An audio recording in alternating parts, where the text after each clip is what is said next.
What if the villain in Gladiator was actually toned down? What if the real emperor was far more unhinged, theatrical, and terrifying than Hollywood ever dared to show? Meet Commodus, a Roman ruler who believed he was the reincarnation of Hercules, who slaughtered animals in the arena for applause, who renamed Rome after himself, and who turned the greatest empire on earth into a personal stage for his ego. This isn't just the story of a bad emperor. This is the story of how absolute power, unchecked flattery, and divine delusion nearly shattered Rome from the inside. When Marcus Aurelius died in 180 AD, the Roman world trembled, not because it feared invasion. It feared his son. Marcus Aurelius had been the philosopher king, the Stoic ruler who wrote Meditations while leading troops along the freezing Danube frontier. Rome had endured plagues, wars, and internal pressure under his reign, but it had survived through discipline and principle. Many Romans hoped his heir would follow the same path. Instead, they got Commodus. Unlike previous emperors who were adopted for merit, Commodus was born into purple, the first emperor in nearly a century to be the biological son. That fact alone mattered. Rome's earlier 5 good emperors had chosen capable successors. Commodus inherited power like a spoiled prince inheriting a fortune, and he had grown up knowing it. As a boy, Commodus traveled with his father on military campaigns.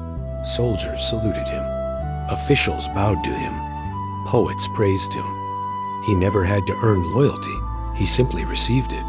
But beneath the polished surface was a personality that worried those who paid attention.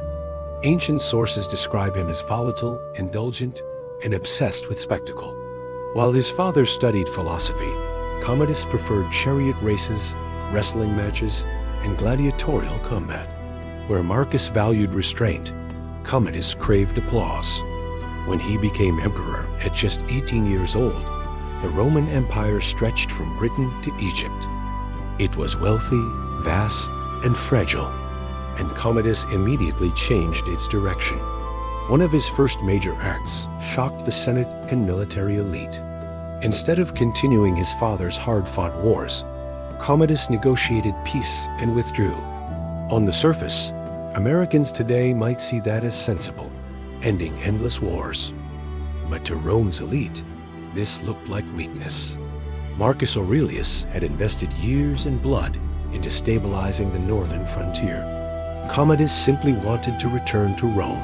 He didn't crave conquest. He craved comfort. Back in the capital, he delegated power to advisors while he immersed himself in luxury. Banquets stretched long into the night. Exotic animals were imported for sport. The imperial palace became less a center of governance and more a playground. But indulgence was only the beginning. Soon, paranoia crept in. In 182 AD, just 2 years into his reign, Commodus faced a conspiracy. Members of the Senate, including his own sister Lucilla, were implicated in a plot to assassinate him. The assassination attempt failed spectacularly. For Commodus, this was confirmation of his worst fears. Everyone was plotting against him. Lucilla was executed. Several senators were put to death. And something shifted inside the emperor. He began to see enemies everywhere. Roman historians like Cassius Dio would later describe a reign consumed by suspicion. Commodus increasingly relied on favorites and palace insiders, men who fed his ego and isolated him from criticism. One of these was Sauterus, a freedman who became immensely influential. Then came Tigidius Perennis, a powerful Praetorian prefect, and Marcus Aurelius Clender. Each rose quickly. Each fell violently. Because under Commodus, power was temporary, and loyalty meant nothing if paranoia intervened. Perennis was executed after rumors spread that he aimed for the throne. Clender was later lynched by a mob during a grain shortage crisis. His body dragged through Rome's streets. Commodus allowed it, sacrificing him to calm public anger. The emperor's court became a revolving door of favoritism and fear. But the true horror had yet to unfold. This is where Hollywood barely scratches the surface. In Gladiator, Commodus fights in the arena once, dramatically, symbolically. In real life, he fought dozens, possibly hundreds of times. And he didn't see it as shameful. He saw it as divine. Commodus became obsessed with identifying himself as Hercules, the mythic hero of strength and conquest. He commissioned statues of himself, wearing a lion's skin and carrying a club. Coins were minted showing him as Hercules incarnate. But it didn't stop at imagery. He entered the arena. For Romans, this was scandalous beyond belief. Gladiators were slaves, prisoners, or social outcasts. They were admired for bravery, but despised socially. For the emperor, the supreme authority of Rome, to fight like one was unthinkable. Yet Commodus loved it. He would stage elaborate hunts, killing exotic animals imported from across the empire. Lions, leopards, ostriches, even giraffes. Some accounts claim he killed hundreds of animals in a single appearance, using specially designed weapons. And the crowd? They were forced to cheer, because refusing to applaud the emperor could be fatal. Cassius Dio recounts a chilling detail. Commodus once decapitated an ostrich. He ran around holding its head, silently gesturing towards senators, as if suggesting they were next. It wasn't just performance, it was intimidation. Even more disturbing was the payment. Commodus charged the state enormous sums for each appearance, essentially paying himself from Rome's treasury. Imagine a president today demanding millions in taxpayer money to cosplay as a superhero in a stadium and executing critics who laughed. That was Rome under Commodus. Power corrupts. Absolute power distorts reality. By the late 180s AD, Commodus no longer saw himself as merely emperor. He believed he was Rome, and Rome was him. He renamed the months of the year after his own titles. September, October, gone, replaced with names honoring Commodus. He renamed the Roman legions after himself. Even the city of Rome was temporarily renamed Colonia Commodiana, the colony of Commodus. The Senate House? Renamed. The Roman people? Renamed. It was an empire-wide branding campaign powered by delusion. This wasn't administrative reform. It was ego carved into stone. Statues multiplied across the city, depicting him as Hercules, savior, conqueror of 1,000 gladiators. In truth, many of his opponents in the arena were injured beforehand or armed with wooden weapons. Victory was guaranteed, but the illusion mattered more than reality. To Commodus, applause equaled legitimacy, and silence equaled treason. There are darker stories still. Some accounts claim Commodus ordered disabled citizens to be gathered into the arena and slaughtered, pretending they were mythical monsters. Whether exaggerated or not, the consistency of ancient sources paints a disturbing picture. An emperor who blurred the line between spectacle and cruelty. Executions increased. Senators vanished. Confiscations enriched the palace. Meanwhile, Rome's administrative machinery weakened. Provincial governors sensed instability. The army, once fiercely loyal, grew uneasy. Because when an emperor spends more time rehearsing arena entrances than managing borders, cracks form, and cracks invite collapse. By 190 AD, famine and unrest hit Rome. A grain shortage caused riots. Clender, the powerful chamberlain, was blamed and killed. Commodus survived the chaos, but barely. Behind palace walls, whispers spread. Was the emperor mad? Or simply drunk on unchecked power? Even members of his inner circle began to fear that proximity meant eventual execution. And Commodus, increasingly erratic, began planning something that would push Rome to the brink. He announced he would assume the consulship on January 1st, 193 AD, dressed as a gladiator, not in imperial robes, in arena armor. To him, it symbolized unity between emperor and people. To Rome's elite, it symbolized humiliation. The empire that conquered the Mediterranean would begin its year led by a costumed strong man playing hero. And some decided that was the final insult. But assassinating an emperor is never simple, especially one who thinks he's a god. By the winter of 192 AD, Rome was no longer whispering.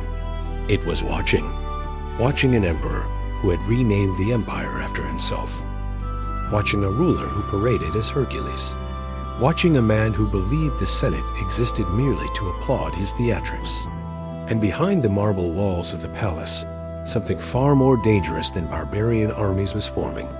A conspiracy.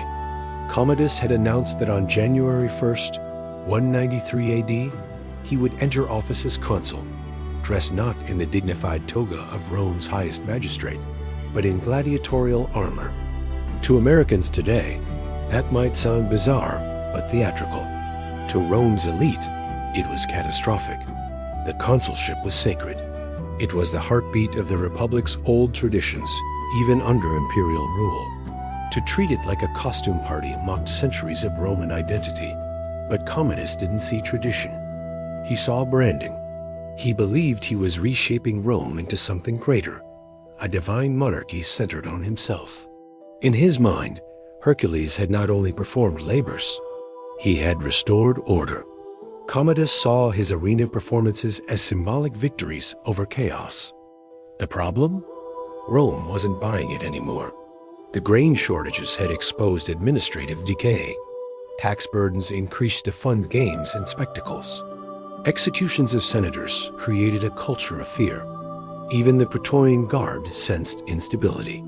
Among those closest to Commodus were three figures who would soon decide his fate: his mistress Marcia, the Praetorian prefect Quintus Aemilius Letus, his chamberlain Eclectus. They had benefited from his favor, but proximity to Commodus was like standing next to a volcano. Sooner or later, it erupts. According to the historian Cassius Dio, Commodus had begun drafting a list, not a guest list, an execution list. And at the top of that list were names that shocked even hardened insiders: Letus, Eclectus, and possibly Marcia herself. Whether fueled by paranoia or drunken suspicion, Commodus was preparing another purge. Marcia allegedly discovered the list and immediately understood what it meant. There would be no reasoning with him, no calming speech, no negotiation. The emperor, who saw himself as Hercules, had decided his inner circle were monsters to be slain. And so the conspirators made a decision that would echo across history. They would strike first. On the night of December 31st, 192 AD, Rome celebrated the turning of the year. Inside the palace, Commodus feasted. Marcia, who had shared his bed and influenced him for years, allegedly poured poison into his wine. The plan was quiet, discreet, a peaceful end to a chaotic reign. But Commodus was strong. Or lucky, he vomited the poison. Instead of dying peacefully, he grew violently ill, but alive. Now the conspirators faced their worst nightmare. If Commodus recovered, they were dead. There was no second chance with a paranoid emperor. So they turned to a more brutal solution. They summoned a professional wrestler, a man named Narcissus. In a twist almost cinematic in its irony, the emperor, who loved physical spectacle, would meet his end at the hands of an athlete. Narcissus entered the bath chamber where Commodus was recovering, and he strangled him. No grand battle, no dramatic duel, no arena applause, just hands around a throat in a quiet room. On January 1st, 193 AD, the emperor, who believed himself a god, was dead at 31 years old. When news spread, the Senate exhaled. Then they erupted.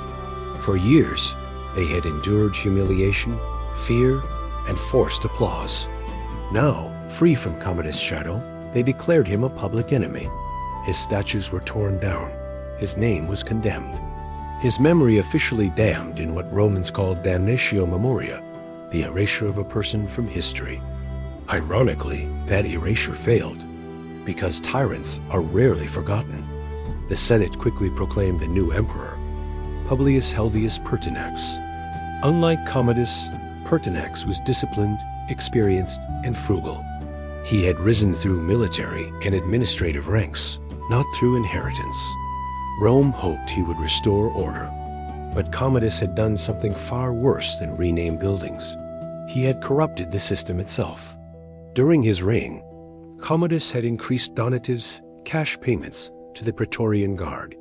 He had purchased loyalty. Now the Guard expected more. Pertinax tried to restore financial discipline. He attempted reforms. He cut excessive spending. The Guard saw this as betrayal.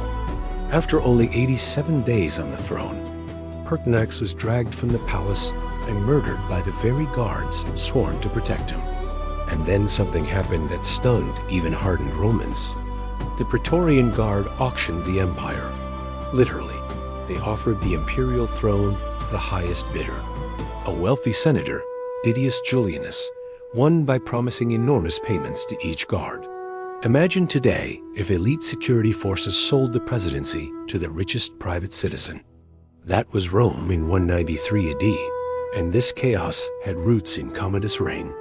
Because when leadership becomes spectacle and institutions become props, stability collapses fast. The murder of Pertinax triggered civil war. Across the empire, generals declared themselves emperor. Armies marched. Provinces fractured. Historians call 193 AD the year of 5 emperors. It was one of the bloodiest succession crises Rome had seen since the fall of Nero.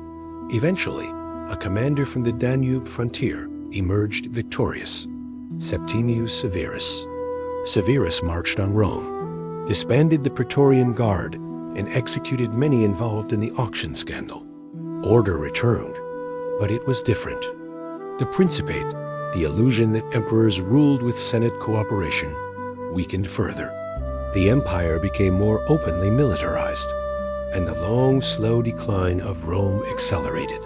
All because Commodus had treated power like theater. Modern historians debate whether Commodus was insane, manipulated, or simply a product of unchecked privilege.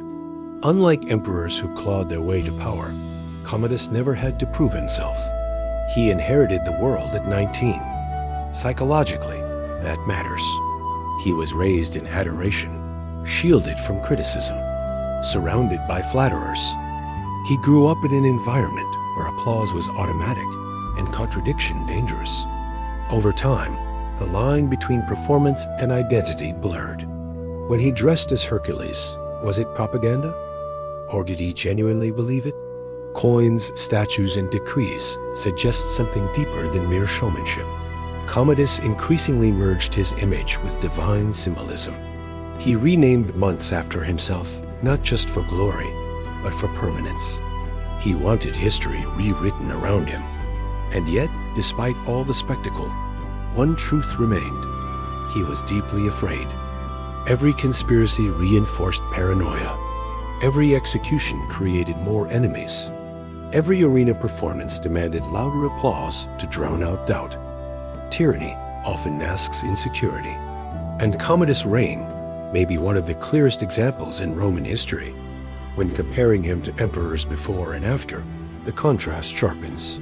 His father, Marcus Aurelius, wrote about humility, mortality, and duty. His successor, Septimius Severus, ruled with military discipline and pragmatic force. Commodus ruled with ego, and ego leaves scars. The empire survived him, but it changed. Trust eroded. The Praetorian Guard tasted power. Civil war proved how fragile succession could be. The golden age of the 5 good emperors officially ended with his death. Rome would never again experience that same stable prosperity. The 2000 film Gladiator, starring Joaquin Phoenix as Commodus, portrays him as jealous, unstable, and murderous. But Hollywood softened key realities. In the movie, Commodus fights once.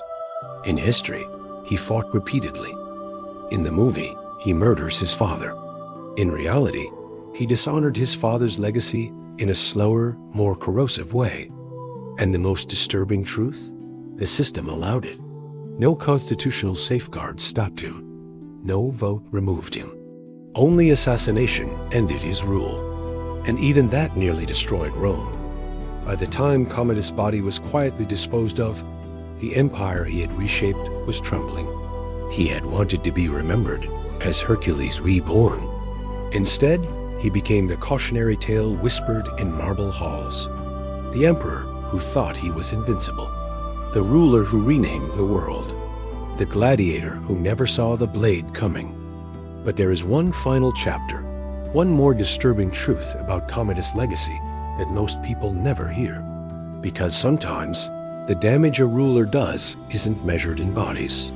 It's measured in what comes after. When Commodus died on the last night of 192 AD, Rome did not erupt in celebration. It exhaled. But relief can be deceptive, because sometimes the most dangerous part of a tyrant's rule isn't what he does while alive. It's what he leaves behind. And what Commodus left behind was instability. After the chaos of 193 AD and the civil wars that followed, Septimius Severus eventually seized control. He defeated rivals, restructured the Praetorian Guard, and attempted to rebuild imperial authority. Outwardly, Rome stabilized. But the tone of imperial power had shifted permanently. Before Commodus, emperors still maintained the appearance of partnership with the Senate. The old republican institutions remained symbols of balance, even if the emperor held ultimate authority. After Commodus, that illusion weakened dramatically. Severus famously told his sons, "Enrich the soldiers, ignore everyone else." That mindset did not emerge in a vacuum. It grew from the chaos Commodus had unleashed when the Praetorian Guard realized it could murder emperors and auction the throne. Military loyalty became the cornerstone of survival. Political legitimacy became secondary. And that transformation would haunt Rome for generations. One of the most disturbing aspects of Commodus' reign wasn't simply his cruelty. It was his obsession with personal branding. He renamed months after himself. He renamed Rome. He placed his image everywhere, not just as emperor, but as Hercules incarnate. Modern historians debate whether this was calculated propaganda or genuine delusion. But either way, it marked a turning point. Earlier emperors, like his father Marcus Aurelius, emphasized duty and restraint. Commodus emphasized spectacle and identity. Power became theater. Leadership became performance. Reality bent around the image of one man. And once an empire begins reshaping truth around ego, reversing that damage is almost impossible. While Commodus fought staged gladiators and hunted exotic animals, the machinery of the empire weakened. The Roman economy depended on careful management. Grain shipments from Egypt, tax collection across provinces, military funding along vast frontiers. Under Commodus, administrative authority increasingly flowed through favorites.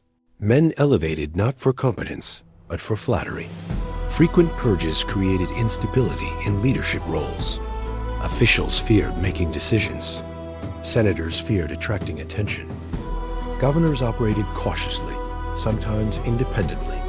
When leadership becomes unpredictable, efficiency collapses. Even if some ancient accounts exaggerated Commodus' madness, there's little doubt his reign fostered corruption and fear. The grain crisis that helped trigger unrest in 190 AD wasn't purely accidental. It reflected deeper cracks in coordination and governance. Rome didn't fall because Commodus renamed the city. Rome weakened because institutions stopped functioning smoothly. Perhaps the most overlooked consequence of Commodus' reign was psychological. For nearly a century before him, Rome had enjoyed relative stability under what later historians called the Five Good Emperors. Succession had been managed carefully. Governance had remained relatively competent. Commodus shattered that expectation. He proved that imperial birthright did not guarantee wisdom. He proved that one unstable ruler could unravel decades of stability. And after his assassination, Rome never again fully trusted peaceful succession. The 3rd century would become infamous for crisis, rapid turnovers of emperors, military revolts, economic turmoil, and external invasions. While historians caution against blaming one man for systemic decline, Commodus' reign undeniably marked the symbolic end of Rome's golden age. The optimism of the 2nd century died with him. Ancient historians like Cassius Dio and Herodian portray Commodus as dangerously erratic, narcissistic, and cruel. But we must ask, how much was propaganda? Roman senatorial historians often despised emperors who humiliated them. Commodus' gladiatorial performances outraged the elite. His renaming campaigns insulted tradition. It's possible some stories were embellished. Yet even with exaggeration filtered out, certain facts remain. He repeatedly fought in the arena. He identified himself publicly with Hercules. He purged political rivals. His death triggered systemic collapse. Even if only half the dramatic anecdotes are true, the pattern is unmistakable. He governed through ego, fear, and spectacle, and that combination rarely ends well. Here's where Commodus becomes unsettlingly relevant. He understood image. He understood mass entertainment. He recognized that public spectacle could distract from political fragility. By appearing in the arena, crowds were manipulated through grand events. Critics were silenced. Symbols replaced substance.